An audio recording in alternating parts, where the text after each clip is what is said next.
2024च्या निवडणुकीमध्ये पंकजाताई मुंडे यांचा पराभव झाला आणि या पराभवाचा धक्का त्यांना बसल्यानंतर अनेक नेते महाराष्ट्रामध्ये अनेक कार्यकर्ते नाराज झाले। कारण वंचित बहुजन आघाडीतला जसा फटका बसला तसाच पंकजाताई मुंडे यांना देखील मराठा आरक्षणाचा फटका बसला आणि या मराठा आरक्षणाचा फटका बसल्यामुळे पंकजाताई मुंडे यांना विधान परिषदेवर घ्यावं अशी कार्यकर्त्यांची इच्छा होती आणि नेमकी ती इच्छा भाजपने कुठेतरी पूर्ण केल्याचे आपल्याला दिसून येते। त्यांची उमेदवारी जाहीर झाली आणि महाराष्ट्रामध्ये नव्हे तर त्यांच्या मतदारसंघामध्ये मोठ्या प्रमाणामध्ये कार्यकर्त्यांनी जल्लोष केला। परंतु ही भूमिका भाजपला का घ्यावी लागली पाहूया त्या व्हिडिओच्या माध्यमातून।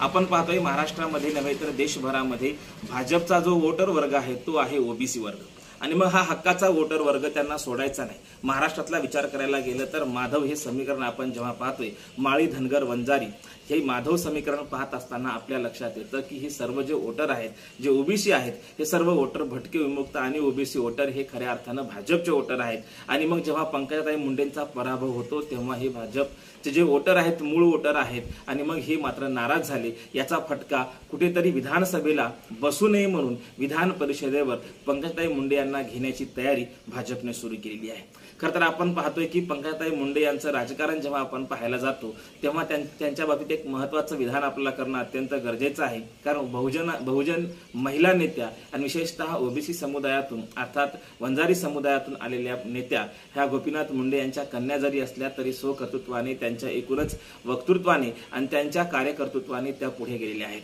आणि मग अशा प्रसंगी गोपीनाथरावजी मुंडे यांच्यानंतर त्यांचा वारसा चालत असताना या मुंडे भगिनींचा कुठेतरी पराभव झाला आणि या पराभवाचा कार्यकर्त्यांना अतिशय दुःख झालं, त्यांना धक्का बसला आणि या धक्क्यातून सावरण्यासाठी खरं तर हा धक्का बसत नव्हता परंतु महाराष्ट्रामध्ये ओबीसी विरुद्ध मराठा असं जे काही समीकरण तयार झालं लोकसभेमध्ये आणि लोकसभेमध्ये मराठा आरक्षणाचा फटका महायुतीला जसा बसला तसाच भाजपच्या नेत्या पंकजाताई मुंडे यांना देखील बसला। आणि मग हा फटका बसल्यानंतर विशेषतः महाराष्ट्रामध्ये अनेक कार्यकर्ते आणि अनेक नेते हे निवडून आले परंतु पंकजाताई मुंडेंचा मात्र पराभव झाल्यामुळे कार्यकर्त्यांना आणि इतर नेत्यांना देखील याचं दुःख झालं। कारण पंकजाताई मुंडेकडे एक ओबीसी नेतृत्वाचा चेहरा म्हणून पाहिले जातं।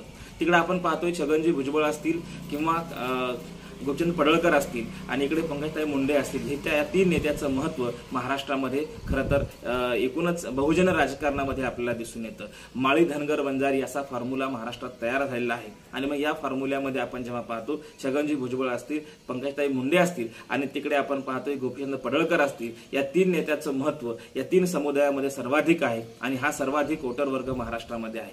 तरी असं असलं तरी देखील पंकजाताई मुंडे यांचा पराभव झाला आणि या पराभवाचा धक्का त्यांना बसल्यानंतर कार्यकर्त्यांना आणि एकूणच नेतृत्वाला आणि पक्षाला देखील तो फटका बसला आणि हाच फटका जर विधानसभेला बसला तर आपल्याला मोठ्या प्रमाणात पराभवाला पुढे जावं लागेल अशी भीती कुठेतरी महायुतीमध्ये आणि भाजपमध्ये होती। म्हणूनच की काय पंकजाताईचं पुनर्वसन करण्याचं काम खरं तर भाजपनं केलं आणि त्यांना विधान परिषदेची उमेदवारी दिल्याचं जाहीर केलंय। एकूणच काय तर भाजपचा जो मूळ बेस वोटर आहे तो ओबीसी आहे, हिंदुत्ववादी आहे आणि हा मूळ बेस वोटर त्यांना घालवायचा नाही आणि पंकजाताई मुंडे सारख्या बहुजन वलय असलेल्या आणि एकूणच महाराष्ट्रामधून बहुसंख्याक बहुजनांचं नेतृत्व करणाऱ्या पंकजाताई मुंडेंचा पराभव हा भाजपला परवडणारा नसला तरी नव्हता आणि म्हणून त्यांनी पंकजाताई मुंडेंना विधान परिषद उमेदवारी देऊन खऱ्या अर्थानं त्यांना न्याय दिल्याचं आपल्याला दिसून येतं। धन्यवाद।